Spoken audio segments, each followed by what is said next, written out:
Hello, fellow fans of Faerun, and welcome back to Neverwinter Nights, the core campaign.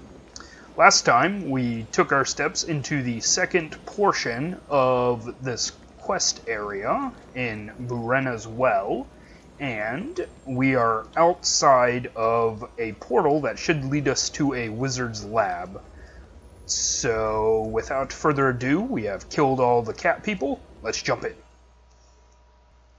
Alright, looking around the room, I believe there's a couple of chests. Yep, there's one, there's two, and there's three, and they're locked. So we'll go ahead and knock just to save some time. And I think what that was spellcasting triggers wild magic, I believe, here. And so because I cast the spell, it dealt some damage to me. Okay, go ahead and loot out the room. Now, I would normally go north, but I cast knock and this door is still locked. Sorry. So instead, I'm going to go east. And here are a bunch of elementals. You will regret. A bunch of air elementals, at least. Oh, and a water elemental, which has the ability to drown. So it looks like it got that ability off, but I saved against it. That's fantastic. And now I just have these wind elementals. Oh, and a fire elemental decided to join the fray. But it looks like I'm doing pretty good against them. I don't have to change back to my shield and dagger style. So yeah, I get to use my special weapon. My specialist weapon, I should say. Hopefully I'll find a better scythe in here somewhere. Alright, so I could go north or south, but I think I'm going to look at this place clockwise. So let's go south first.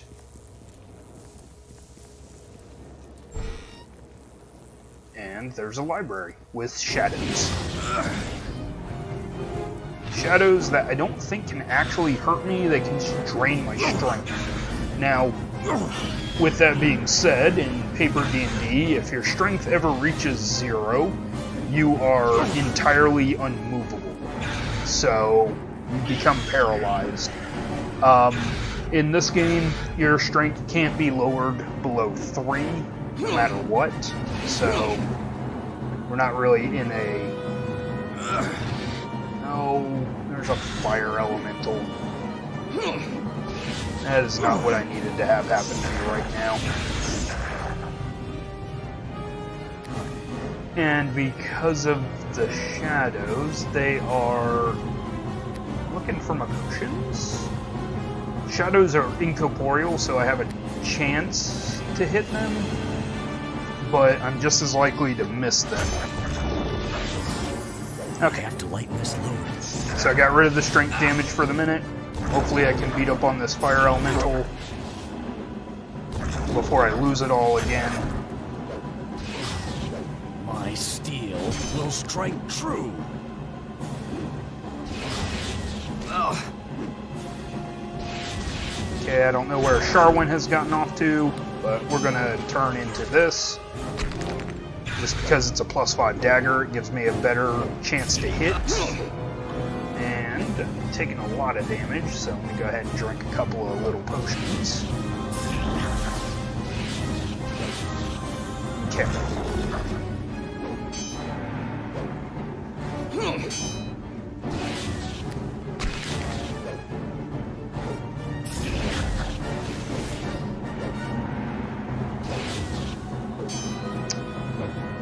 So yeah, having the shadows are incorporeal, so not only do I have a 50% miss chance for them, my armor does nothing to stop them. So that's why they're hitting so often. Won't both walk away from this. My shield and my armor do nothing to stop them. Okay, with that, I'm going to put this scythe back on because I think it still does more damage. overall.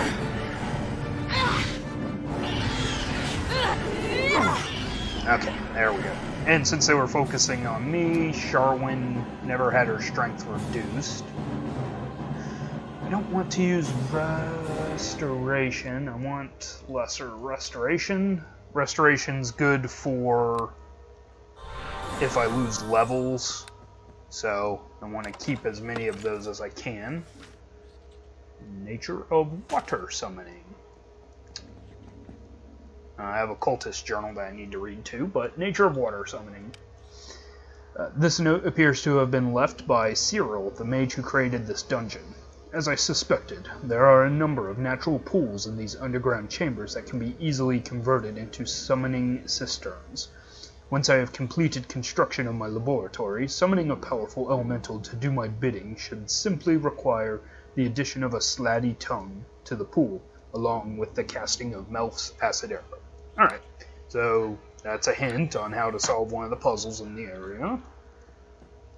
And I already have a slatty tongue and a Melf's acid arrow at the ready. I am all out of knocks, however. I have a wand of knock.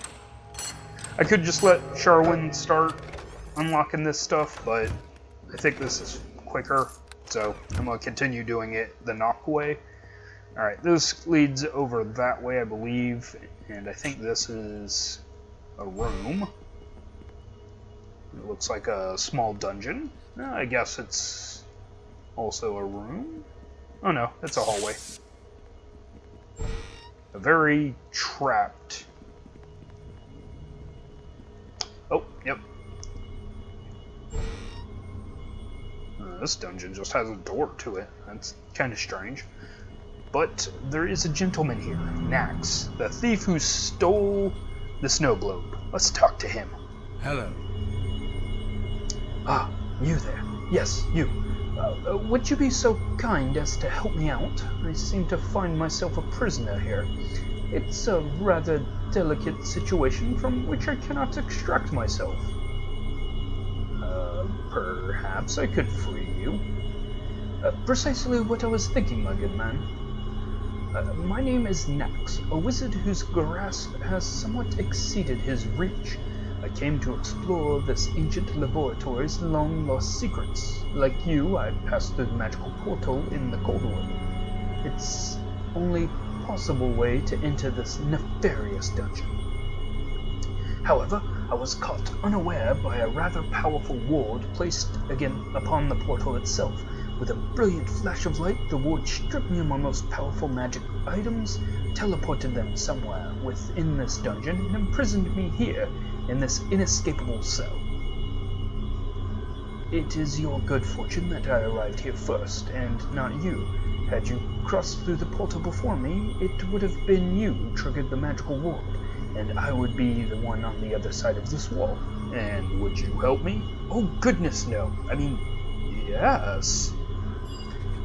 But since our positions are not reversed, it is I who must appeal to you for help. So if you free me from this prison, I'll reward you with gold, magic items. I have a certain snow globe of immense power you might find interesting. Snow globe? An extremely powerful magic item I acquired from a lovely young archaeologist named Lillian. I won't bore you with the tawdry details. I haven't been able to ascertain quite how to unlock the powers of the snow globe, but I'm sure Lillian will gladly explain it to you.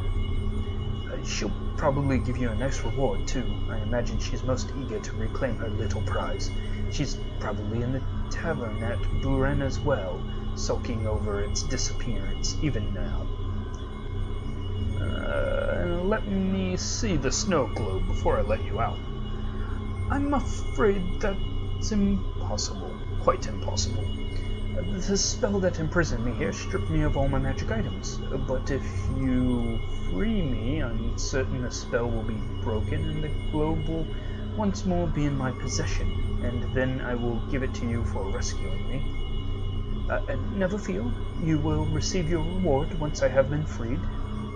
Okay, how do I get you out of here then? Well, I'm not certain, but I do have a theory. Cyril Lyricus, the long-dead owner of this dungeon, was well known for his skill in summoning various creatures. He was particularly fond of water elementals, or so the legends say. I wouldn't be surprised if there was a magical summoning pool or two in this dungeon. You could use the pool to enact a summoning ritual and call a water elemental. I think it might have the power to release me. Either that, or it would attack you on sight. I'm not really sure. I don't really need to ask this, because I know how to do the summoning ritual, but how do I perform the summoning ritual? All you have to do is find the proper reagent and place it in the summoning pool, then cast the appropriate spell on the pool. The only problem is, I don't know what reagents or which spell Cyril might have used. But you could probably find that information in the library. Cyril liked to keep detailed records of everything he did. Okay, I found the library. Alright, don't worry, Nax. I'll get you out of there. Your determination is reassuring, friend. I wish you all the luck in the world. Alright, so we're gonna get him out. But first, let's check in what's in this dungeon. Absolutely nothing. It's like it's been abandoned for decades. Except by fire elementals and other elementals. Crap, crap, crap. Stupid water elementals are gonna kill me! Like that? Oh wait, no, I just got knocked down. That was the air elemental. But the water elemental is now hurting me.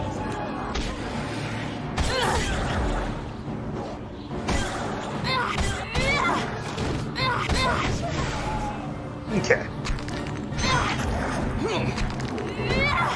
So what happened there was the air elementals have the ability to basically trip everything in a small radius, and I thought the water elemental hit me with her drowned attack, so it was kind of funny.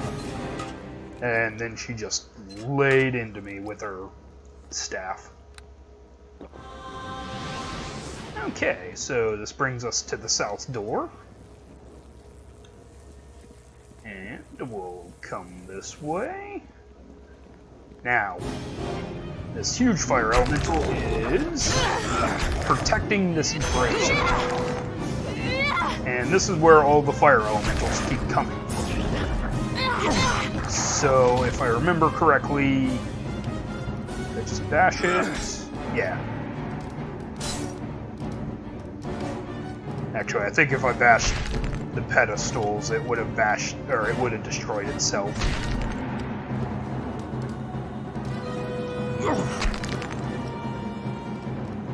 Yeah, they're not interactable, so.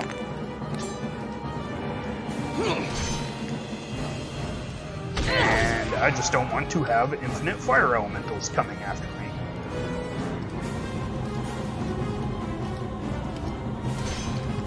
Okay, so no more from this area.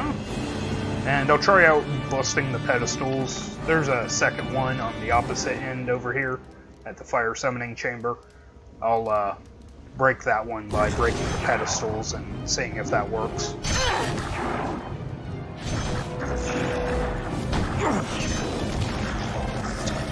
But before I do that...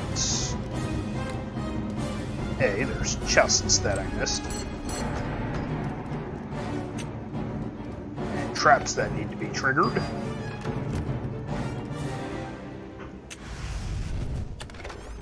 Some of which are way less effective than others. And we passed a door. So, let me open this door, see what's in here. And more shadow fiends. So, I am glad that I got rid of the fire summoning, because otherwise my strength would get lowered to the point that fire elementals would actually be a problem.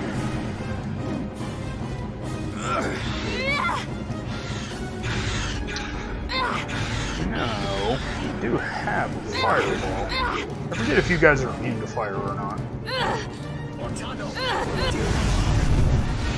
Yep, you're immune to fire.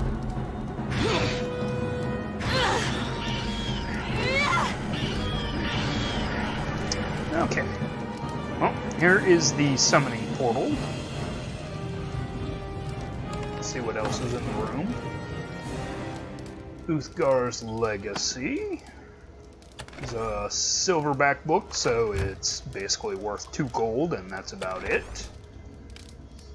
Some magic scale mail. And some gold. Alright, and this bookcase has the Northern 4 Adventuring Troop. Okay, so this is the summoning pool. I will get to a point to show you how you're supposed to complete this if you're not a spellcaster, but I do have Melf's Acid Arrow, and I already have a Slatty Tongue, if I can find it. Nope, just these 3, okay. So, Tongue, Acid Arrow.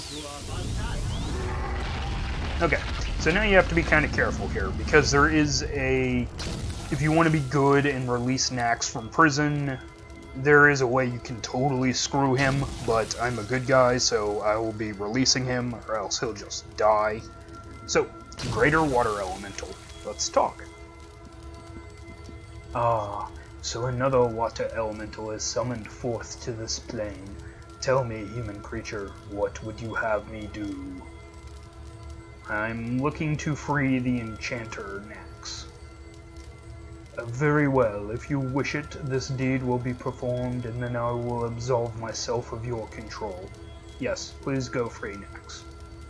Very well, I do as you wish. And Nax is out of prison. Let's talk to Nax. Hello. Free! I'm free! I suppose I have you to thank for this, so please accept my humble gratitude before I take my leave.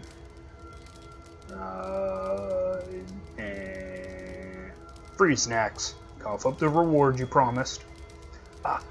Yes, the gold and the powerful magic items. The truth is, I don't have any gold on me. See for yourself, my pockets are empty. I don't need the gold, I need the snow globe. As for the snow globe and my other items, well, I had them when I came in, but the ward's magic stripped them from me when I was imprisoned. I thought they would reappear when I was released, but obviously I was mistaken. Still, I think I know how you can get the snow globe back at least. Okay, tell me how to get the snow globe. I'm glad you decided to be reasonable at this. If my theory is correct, and so far my theories have been pretty sound, except the one about you not tripping a magical trap into this dungeon. Yep, well, who could have foreseen that? Anyways, the key to finding the snow globe is twofold. First, you must know something of the history of Cyril himself and his famous duel with Nabaka, the Mountain Witch. It was a summoning battle before a great crowd. Cyril was immensely proud of his victory in this contest. The second clue was something I noticed at the instant I was imprisoned. A faintly audible collage of animal calls, underlaid with the deep resonance of a heavy gong. Get to the point, please. When Cyril and Nabaka had their summoning duel, Cyril began by summoning a cat. Nabaka countered by summoning a dog. Cyril retaliated by summoning a bear, and Nabaka thought she'd put a quick end to things by summoning a dragon. However, as dragons aren't fond of being summoned, the worm promptly swallowed Nabaka in one gulp and flew away, leaving Cyril the victor. When the snow globe was taken from me by the ward I triggered, I distinctly heard a cat's meow, followed by a dog's bark, a bear's growl, and finally a dragon's roar. As well, I heard the resonance of a gong accompanying each sound. To counter the spell and reclaim the snow globe, you simply have to find the magic gongs I triggered accidentally and ring them in the correct order: cat, dog, bear, dragon. Okay, thanks for the info. You can go now. Then I shall go at once from this accursed place. The last thing I need to do is stumble into another one of Cyril's traps. And away he runs. Okay, so I've dealt with about half of this dungeon. We freed Nax. I think I'm going to talk with Sharwin, and we're going to call this an episode. We'll get the snow globe back next time. So, Sharwin, tell me more of this story. Yes? Is there something you need? I just want to talk for a while. Talk? About what, Kigro? I'd like you to continue your story from before. Alright, I've thought about which story to tell you, Kigro. It's an old one, the story of Tamerlane and the Song of Love. Sounds promising. I'm so happy you approve. Now, since you promised to be a good audience, be quiet for once. Okay. Tamerlane was an elven bard, one of the most talented and famous from an age ago. And at the peak of his life, he was happily married with numerous children, yet still he felt he had left something undone. He bid his children a tearful farewell one day, hugging his faithful wife close to his breast, and promised to return as he began the greatest quest of his long life. For decades he searched for Hanali Selani, the elven goddess of love. He called her from her temples, walked the fields of Arvendor, serenaded her from the highest mountaintops.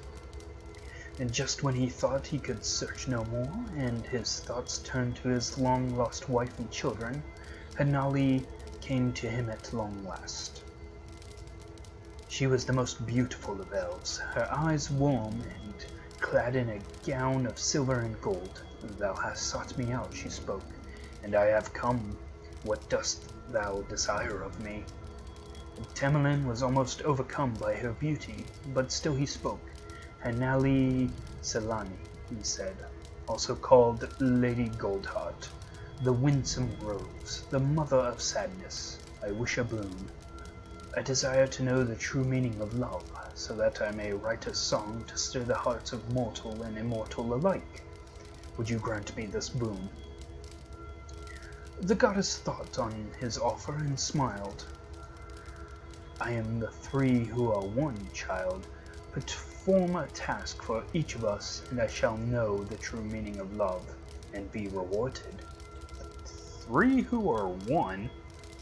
Yes, the Queen of Arvendor is the elven goddess Angarada. Sorry, I do not speak Elvish. But she is commonly thought of as three goddesses, three aspects who together are one, the triune. One, of course, is Hanali Selani, goddess of Selanil. One, of course, is Hanali Selanil, goddess of love and the Gold Elves. One is Ardre Fania, goddess of the sky and the winged Avaril, and the third is Sahanin Moonbow, goddess of dreams and the Moon Elves. Tamerlane readily agreed to perform the tasks, of course. That, however, I'll tell you another time, seeing as you interrupted and all. Alright, let's go. It's better not to push. Yeah, good enough. I can tell the rest of the tale when we get a chance later.